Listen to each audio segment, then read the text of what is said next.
지렁이도 밟으면 꿈틀한다. 저녁에 임씨 부인이 찾아왔다. 보름 전에 밀가루 한 포를 가져다 준 집이다. 전도사님, 죄송합니다. 한 번만 더 은혜를 입었으면 해서 염치불구하고 찾아왔습니다. 그날따라 나는 도움을 주되 지혜롭게 대처해야겠다는 다짐이 강하게 들었다. 그때까지 계속해 오던 대로 마냥 도와만 줄 것이 아니라 스스로 일어설 수 있도록 동기부여를 강하게 해주어야겠다는 생각이 들어 그녀에게 말했다. 알겠습니다. 저에게 한 가지 생각이 있으니 돌아가셔서 바깥 어른을 제게로 좀 보내주십시오. 아이 아버지를 보내달라고요? 예, 임 선생을 만나 의논할 일이 있습니다. 부인은 알겠노라며 돌아갔다. 두어 시간이나 기다렸으나 임 씨는 오지 않았다.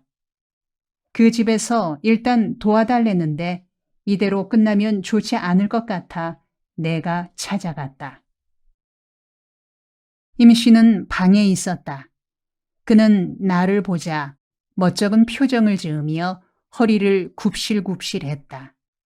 지나치게 굽실거리는 모습이 퍽 못마땅하고 비위가 상한 나는 머리가 천장에 닿는 방에 들어가 앉아 기도하며 생각했다. 내가 밀가루 한 포로 이분들에게 해를 끼쳤다. 이분들은 밀가루 한 포 얻어먹은 것이 빌미가 돼 쥐약 먹은 것처럼 자신들의 인격에 손상을 받았구나. 이분이 내 앞에서 이렇게 비굴해진 것은 내게 얻어먹었기 때문이다. 그로 인해 이분이 나와 대등한 인격적 관계를 갖지 못하고 굽실대는 것이로구나. 도움을 받는다는 것은 이들의 마지막 재산인 자존심에 상처를 입히는 것이로구나. 이 점에 대한 바른 대처가 빈민선교의 핵심일 것이다. 이 가정에서부터 본보기로 다시 시작해야겠다. 이런 생각 끝에 나는 임씨 부부에게 진지하고도 정직하게 대해야겠다고 마음먹었다. 문제를 임시 방편으로 쉽게 처리해버리거나 감상주의에 빠져선 안 되고 그 뿌리를 찾아 근본적으로 해결해야겠다고 다짐한 나는 임 씨에게 말했다. 임 선생, 조금 전에 부인께서 저를 찾아오셔서 양식이 떨어졌다고 말하고 한 번만 더 도와달라고 했습니다. 솔직히 말씀드리면 저는 기분이 퍽 나빴습니다. 왜냐하면 지난번에 가져다 드린 밀가루도 제가 넉마를 주어 번 돈으로 사다 드린 것이고 또 밥이 먹고 싶다고 우는 제 아들도 모른 체하고 도와드렸기 때문입니다. 오늘 이렇게 터놓고 말씀드리는 건 임 선생 가정으로부터 크게 배운 게 있어 열린 마음으로 말씀드리는 겁니다. 제가 이 동네에 와서 살게 된 지 반년이 지났습니다. 그간에 살피건대 이 동네 사람들은 게으릅니다. 게으르니 내일이 없습니다. 이 집 저 집 할 것 없이 하루 먹을 양식만 있어도 일하지 않고 놉니다. 이래서는 아무런 해결책도 나오지 않습니다. 가난을 벗어날 길이 열리지 않는단 말입니다. 가난한 사람들이 외부 도움을 받는 것은 어디까지나 임시 방편일 뿐이지 근본적인 해결은 못 됩니다. 해결책은 자기 속에서만 나올 수 있습니다. 자신의 마음 깊은 곳에서 내 가난, 내 팔자, 내 운명을 고쳐보겠다고 나서야만 가난을 이겨낼 수 있습니다. 나는 안타까운 마음으로 열심히 말했다. 임 씨는 가만히 듣고 있었다. 내 말이 끝나고 한참이나 침묵이 있은 후 임씨가 입을 열었다. 전도사님 말씀이 옳습니다. 우리는 게으릅니다. 사지가 멀쩡한 장정들이 사시사철 방 안에 들어앉아 새끼들이 벌어오는 푼돈을 뜯어먹으며 살아가고 있습니다. 몰라서가 아닙니다. 우리도 야말이 염치가 빤하니까 다 알고 있죠. 그러나 뭘 좀 해야겠다. 이대로는 안 되겠다 생각하면서도 막상 어쩔 수 없어 세월만 보내고 있는 게죠. 말하자면 안진뱅이 용쓰기를 할까요? 마음속에 궁리만 있지 실천으로 나서지를 못하고 있는 겁니다. 전도사님이 그렇게 말씀해 주시니까 내심으로 부끄러운 생각이 드는구만요. 나도 이렇지 않은 때가 있었는데. 나는 그가 반발하지 않고 내 말을 받아들여 주는 것이 우선 기뻤다. 그리고 가능성이 있음을 느끼어 그에게 진솔하게 협조를 구했다. 제가 임 선생께 부탁드리고 싶습니다. 임 선생께서 용기를 내셔서 일터로 나가보시지 않겠습니까? 수입이 있든 없든 많고 적건 간에 일단 나서서 일을 하시면 그 자체로 이 동네에서 본보기가 될 겁니다. 그야 내일 당장이라도 나설 마음은 있습니다만 어디 마땅한 일감이 있을까요? 전도사님께서 좋은 생각이 있으시면 일러주십시오. 내가 할 수 있는 일이라면 몸을 아끼지 않고 나서보겠습니다. 좋습니다. 임 선생 자신이 할 수 있다고 생각되는 일이 뭡니까? 예를 들어 무슨 기술이든 장사든 노동이든 할 수 있다고 생각되는 일이 있으시면 거기서부터 시작하는 게 순서가 아니겠습니까? 뚜렷한 기술은 없고 시골에서 올라와 처음에 고물 장사꾼을 따라다녔는데 그 일이라면 지금도 할 수 있을 것 같습니다. 그러시다면 그 일을 하는데 필요한 건 무엇인지요? 고물 장사가 좋은 건 별다른 준비가 필요 없는 걸 하겠죠. 신발이나 질긴 놈으로 신고 주머니에 기천원 넣고 다니다가 헌 물건들을 싼 값으로 사서 다시 얼마간 이익을 붙여 팔면 되는 게죠. 예를 들면 각 가정에서 필요 없는 낡은 시계, 다리미, 전기 제품을 사서 필요한 가정에 팔거나 고물상에 넘기면 됩니다. 나는 그 일이 임씨에게 적당한 일감이라 여겨졌다. 그가 그 일을 시작하면 나도 경험 삼아 그를 따라다니며 고물 장사의 요령을 배우고 싶은 생각이 들었다. 그래서 우리는 동업자가 되기로 했다. 내 편에서 필요한 자본금을 마련하고 임시 편에서는 노하우를 대는 동업자인 것이다.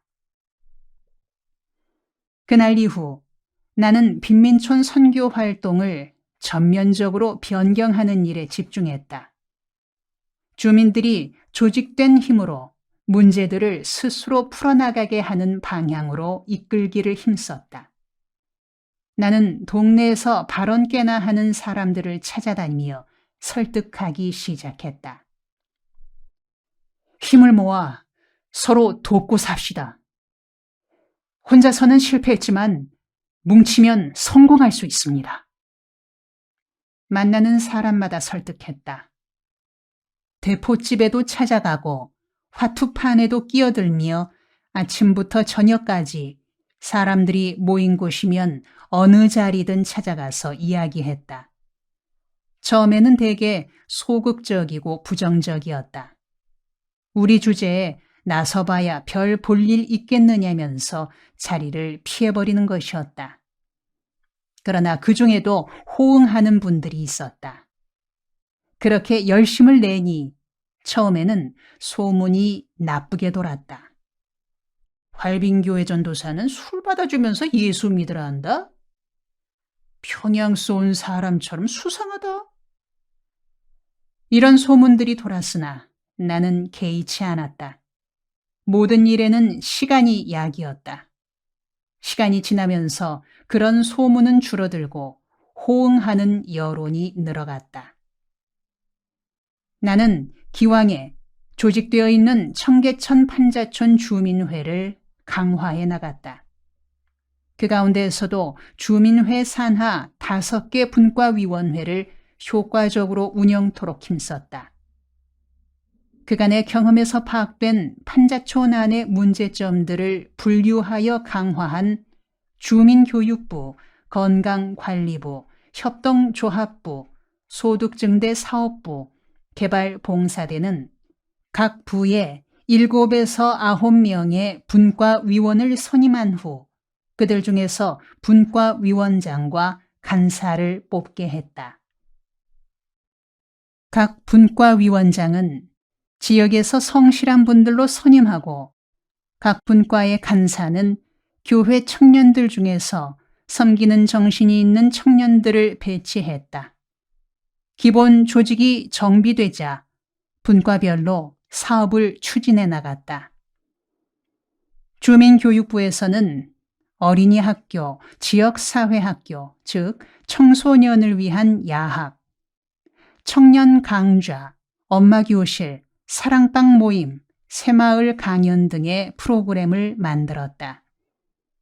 건강관리부는 영유아 건강관리, 임산부 건강관리, 결핵 퇴치 사업, 가족계획, 보건교육, 일반진료, 치과진료를 월요일에서 토요일 사이에 실시하기로 했다.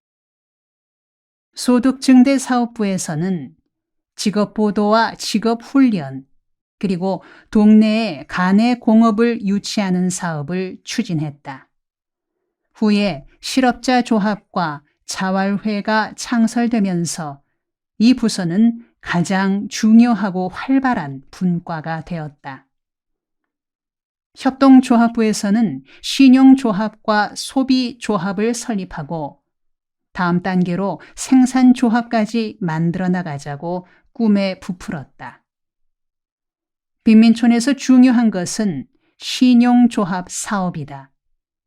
빈민촌 주민들의 심리적 병폐 중 하나는 생활에 규모나 계획성이 없고 내일을 위한 투자가 없다는 점이다. 있을 때는 낭비하고 없을 때는 굶주린다. 언젠가 교인 중 한 가정이 갑자기 무슨 돈이 생겼는지 쇠고기를 20여 근이나 사다가 불고기를 했다. 그렇게 많은 고기를 구우니 온 동네에 고기 냄새가 진동했다. 그러자 이웃 사람들이 고기 굽는 냄새에 후각이 자극돼 모두 한마디씩 했다. 제기를 얻는 고기 안 먹어본 놈이 있나? 왜 이래 냄새를 피웠었노? 뱃속에 회충이 요동을 쳤어. 이거 원 견딜 수가 있나? 그렇게 냄새를 피우며 고기를 구운 그 집 주부는 구운 고기를 접시에 담아 온 이웃에 한 접시씩 돌렸다. 모두들 목에 기름칠을 하게 되니 동네 잔치처럼 되었다. 내게도 물론 푸짐한 고기 접시가 왔다. 그 집 아들이 얼굴에 홍조를 띠며 고기 접시를 가져와서 말했다. 전도사님, 우리 엄마가 전도사님 갖다 드리래요. 잡숫고 적으면 더 드시래요. 나는 웬일이냐? 너희 집 무슨 잔치가 있는 날이냐? 하며 받아서 잘 먹었다. 그런데 그런 일이 있은 지 불과 사흘 후에 그 주부가 우리 집을 찾아왔다.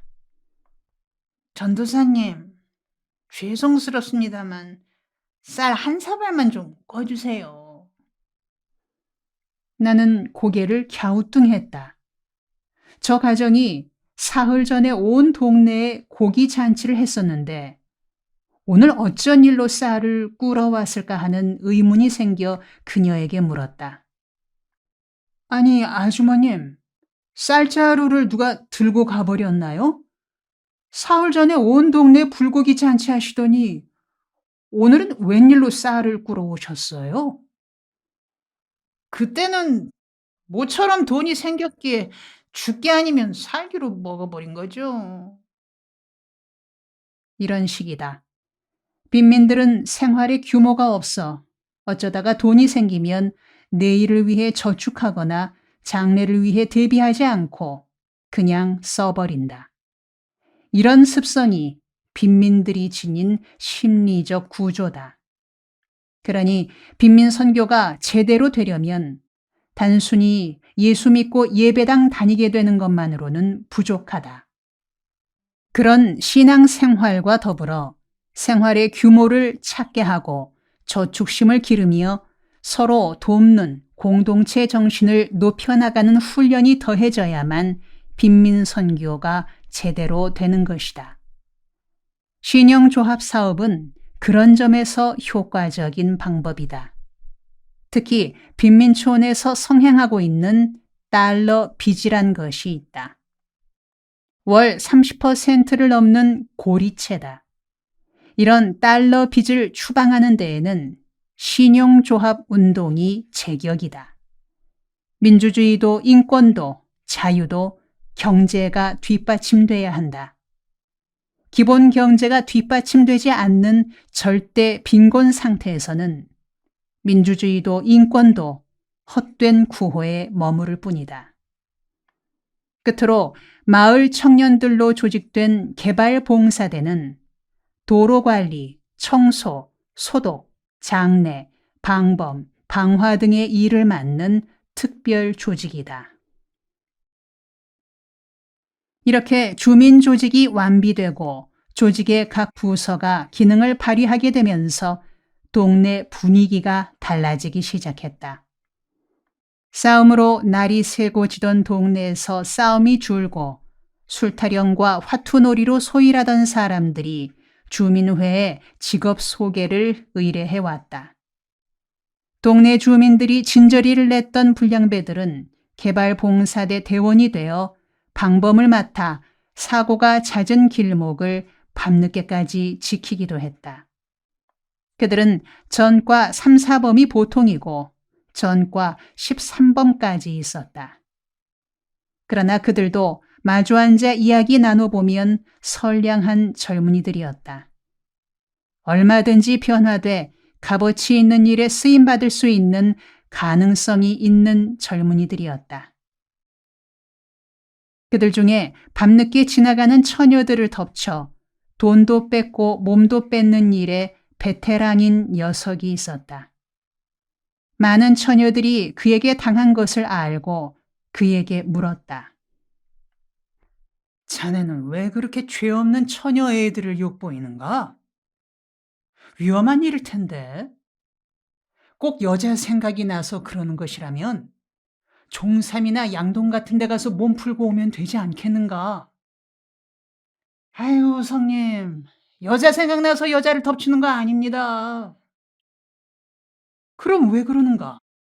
그런 일로 일당 나오는 것도 아닐 텐데. 심심해서 그럽니다요.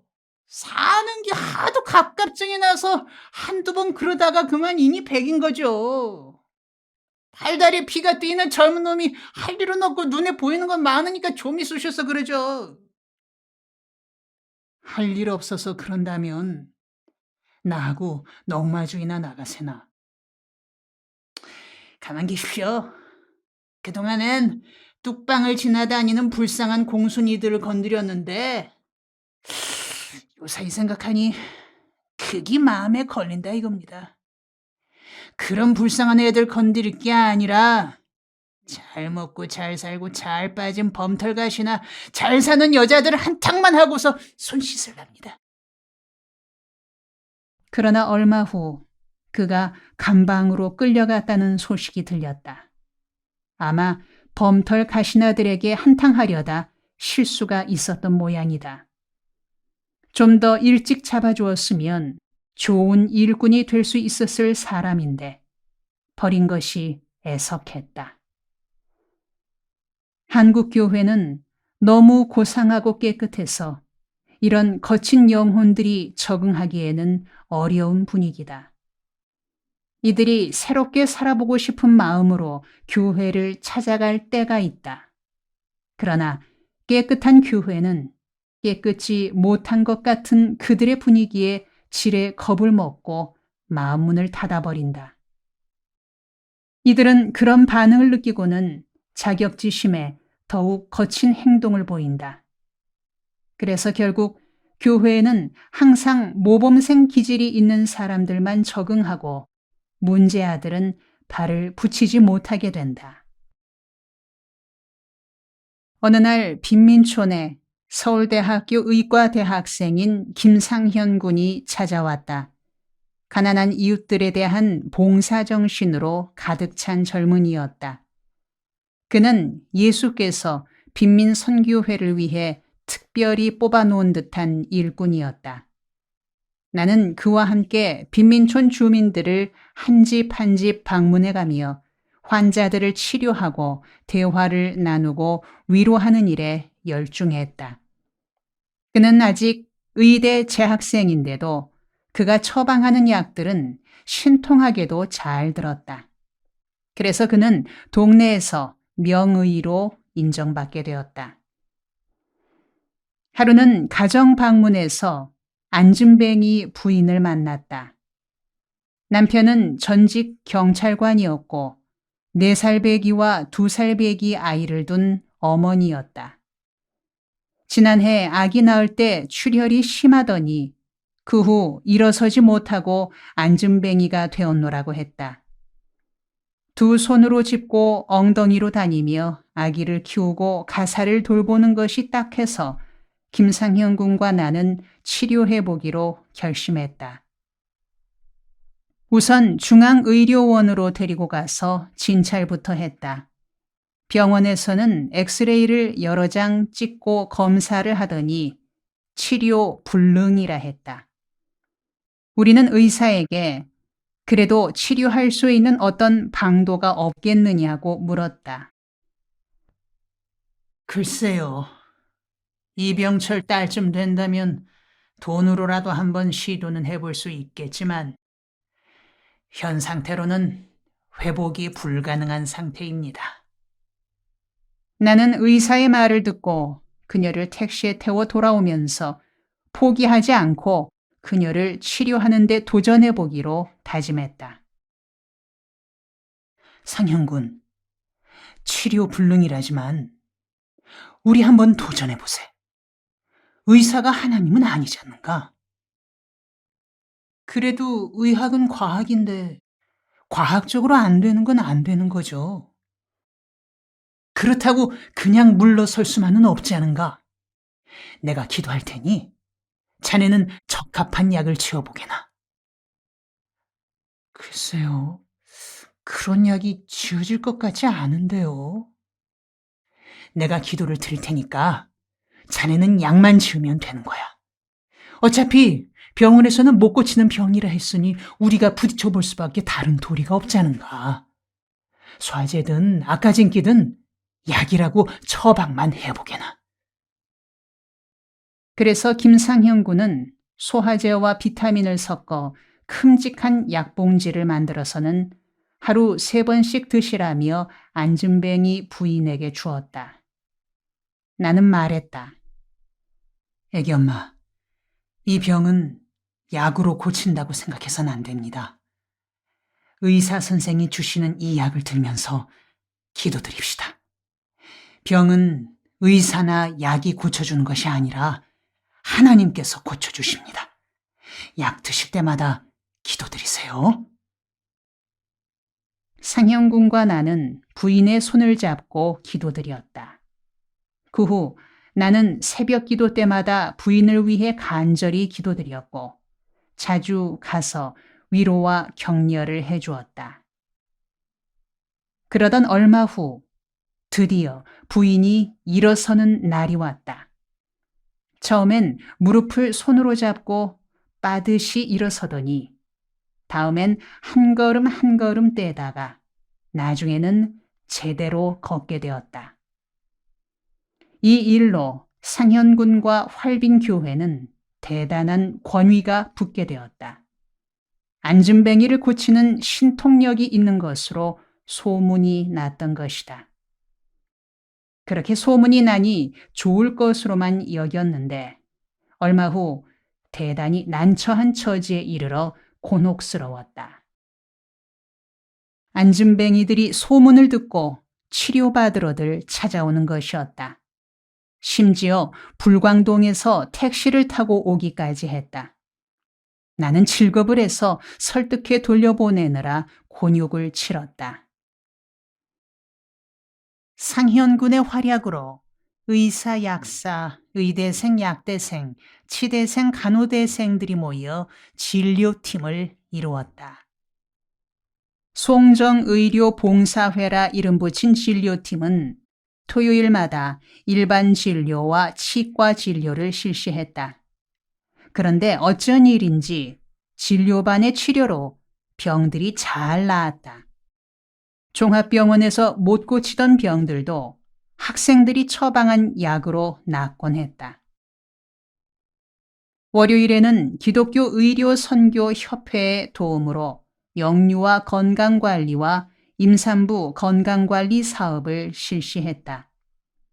화요일에는 영유아들에게 각종 예방주사를 놓았고 수요일에는 산부인과 의사가 와서 임산부들에 대한 건강 지도를 했다.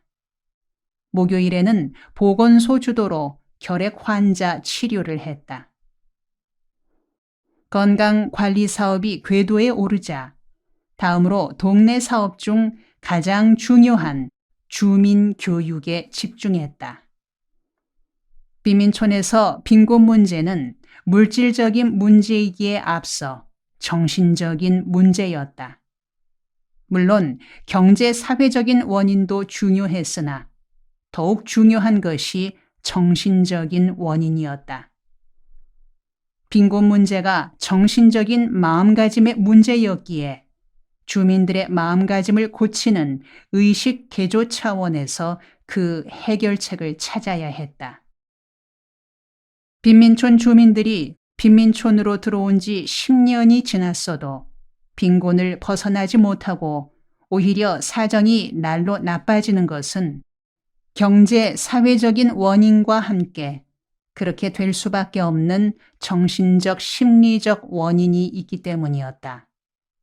그러므로 빈곤의 해결은 경제, 사회적인 조건의 개선 이전에 정신적인 깨우침, 다시 말해 의식을 바꾸는 교육을 통하여 이루어지는 것이기에 동네 사업에서 주민 교육이 차지하는 비중이 커질 수밖에 없는 것이었다.